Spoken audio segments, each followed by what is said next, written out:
छोड़ के इन बच्चों में से आई मैं वापस आई हूँ, वापस लौट के और मेरे बच्चों को मार डाला, और मेरे बच्चे को मुझे ही मार डालो। ये महिलाओं के रोने की आवाज, चारों तरफ मची ये चीख पुकार किस ओर इशारा कर रही है वो हम आपको बताएंगे। गाजियाबाद में ऐसा क्या हुआ कि एक ही परिवार के 3 बच्चों ने एक साथ अपनी जीवन लीला समाप्त कर ली। हंसते खेलते एक मासूम परिवार की खुशियों को रातों रात किसने खत्म कर दिया। 3 मासूम बच्चियों ने अपने पापा को जाते जाते क्या लिखा, ये कोरियन गेम नहीं छोड़ पाएंगे और फिर सब खत्म हो गया। पीछे बच गया तो उनकी यादें और उन बच्चियों के माँ बाप की नम आंखें, चीख पुकार और पूरे इलाके में दहशत कि आखिर में ऐसा हुआ तो क्यों हुआ। सब कुछ आपको विस्तार से बताएंगे। आप देख रहे हैं यूपी तक। 50 दिन 50 टास्क, एक ऐसा अनोखा कोरियन ऑनलाइन गेम कैसे हंसते हंसते एक मासूम परिवार की खुशियों को रातों रात गम में बदल देता है। इसी परिवार की 3 बच्चियों ने अपने पापा को जाते जाते आखिरी लेटर लिखा और उस लेटर में लिखा, सॉरी पापा, ये गेम नहीं छोड़ पाएंगे। और फिर उठा लेते हैं वो ऐसा कदम जो किसी को नहीं उठाना चाहिए, चाहे जो भी हो। सबसे पहले तो आप इस चश्मदीद की जुबानी सुनिए कि इसने रात 2 बजे क्या कुछ देखा। अरुण कुमार, ये मेरे सामने का फ्लैट है, A4 1005 है, जो बिल्कुल जस्ट आपको। सर क्या हुआ था, रात कितने बजे का वो समय था? ये मामला लगभग दो बज रहे थे एग्जैक्ट, उसी टाइम की बात है। उस टाइम जो है लाइट ऑन था और चूंकि नजर इसलिए अलग से चला गया बिकॉज जो रेलिंग है ना, आपको रेलिंग पे अगर आपको रात को 2 बजे बैठा हुआ मिले तो आप क्या सोचोगे? आपको कुछ एबनॉर्मल ही लगेगा ना। मुझे कुछ एबनॉर्मल लगा। क्या कुछ नजर आया? कौन बैठा हुआ था, क्या लगा?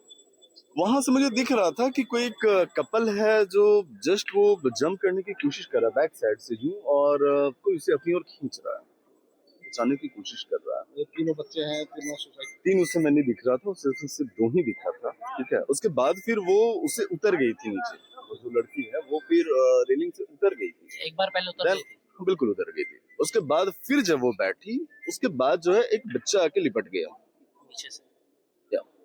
बच्चा आके जो है कि लिपटा। उसके बाद जो जैसे ही यूं ऐसे हुआ तो तीसरा उसे खींचने की कोशिश किया अपनी ओर, और इस तब तक जो है तीनों एक साथ गिर गया। उसके बाद क्या हुआ? उसके बाद बिल्कुल मैं मतलब ऐसे तेजी से भागा। पहले मैंने एम्बुलेंस को कॉल किया, देन मैंने पुलिस को कॉल किया, तुरंत मैंने गार्ड्स को आके बुलाया कि बुलाओ सारे को यार। उस समय तक ये नहीं मुझे दिख रहा था कि तीनों बहनें हैं। उस समय मैं श्योर था कि कोई कपल है, हस्बैंड वाइफ और एक बच्चा है। सीन ऐसा ही कुछ दिख रहा था, इमेजिनेशन मतलब एग्जैक्टली हमें यही दिख रहा था कि हस्बैंड वाइफ और एक बच्चा है। क्या करते हैं आप? क्या करते हैं आप? मैं हूँ बिजनेसमैन हूँ। ये मामला गाजियाबाद से सामने आया है। घटना भारत सिटी B1 टावर के फ्लैट की है, जहां 3 सगी बहनें 9वीं मंजिल से अपनी जीवन लीला समाप्त कर लेती हैं। गिरने की आवाज सुनकर कॉलोनी के लोग पहुंचे और पुलिस को खबर दी गई। पीड़ित पिता ने बताया कि तीनों बहनों को task based Korean love game की लत थी, मगर 3 और 4 फरवरी की रात जब इस परिवार की खुशियां एक झटके में खत्म हो गईं, तो सोसाइटी में मातम छा गया। चारों ओर परिवार की महिलाओं के रोने की आवाजें गूंज रही थी।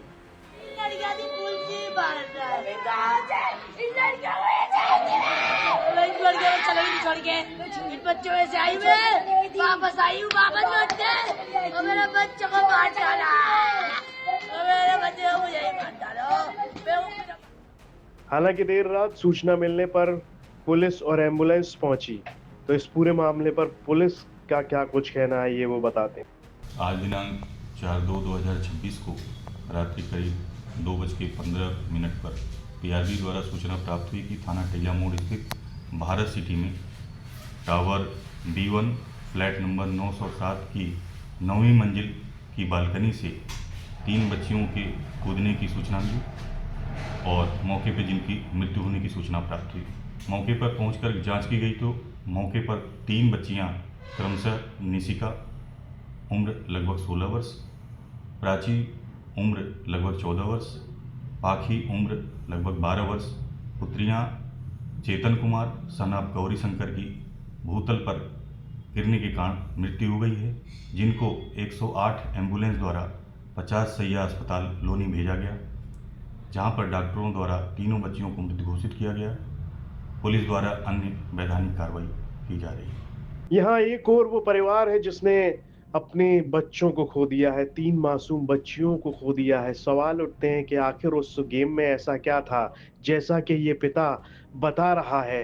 कई सवाल खड़े होते हैं कि आखिर उस गेम में ऐसा क्या था, उस गेम से बच्चे इतना प्रभावित क्यों थे कि वो ऐसा कदम तक उठा लेते हैं। वहीं दूसरी ओर वो सोसाइटी है जहां मातम पसरा हुआ है, दहशत फैली हुई है। कई सारे सवाल भी खड़े हुए हैं लोगों के दिमाग में कि आखिर आज के ये बच्चे ऐसा क्यों कर रहे हैं।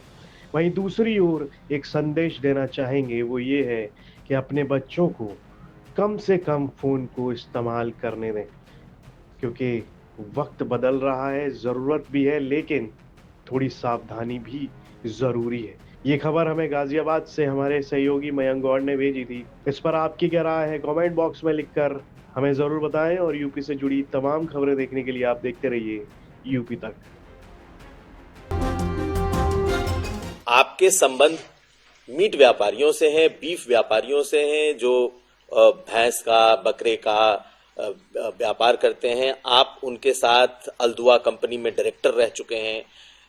और आप हिंदुओं की बात कर लें, आप शाहरुख खान को गद्दार कर लें, लेकिन आपके संबंध देखिए मेरी जानकारी में कुरैशी जैसे मेरी पूरी जानकारी में है। पहले तो मैं आपको एक बात बताऊं कि ये अब तो अखिलेश के चेले चपाटे इसे उठा रहे हैं। ये 2013 में आजम खान और शिवपाल जी ने प्रेस की थी और प्रेस करके मुझ पर आरोप लगाया था यही सेम 100% यही सेम कि ये अल्दुआ कंपनी संगी सोम की है। हमने तब चैलेंज किया था मीडिया के सामने कि अगर आजम खान हमें इसमें हमारा जरा सी भी संलिप्तता किसी मीट फैक्ट्री या मीट वाले से दिखा दें तो हम राजनीति छोड़ देंगे, देश छोड़ देंगे, नहीं तो आजम खान को छोड़नी पड़ेगी। आप लगाइए कि उस टाइम मेरठ के जो कमिश्नर थे उन्होंने इसकी जांच की। ये 2005 या 6 में हमने एक जमीन खरीदी, 7-8 महीने हमारे पास वो जमीन रही, हमने बेच दी। आज इस बात को मेरे ख्याल से 20 साल हो गए। 20 साल पहले हमने जमीन खरीदी और जमीन बेच दी। वो अल्दुआ कंपनी एक थी, उसके नाम थी, वो कोई मीट फैक्ट्री नहीं थी, एक कंपनी थी।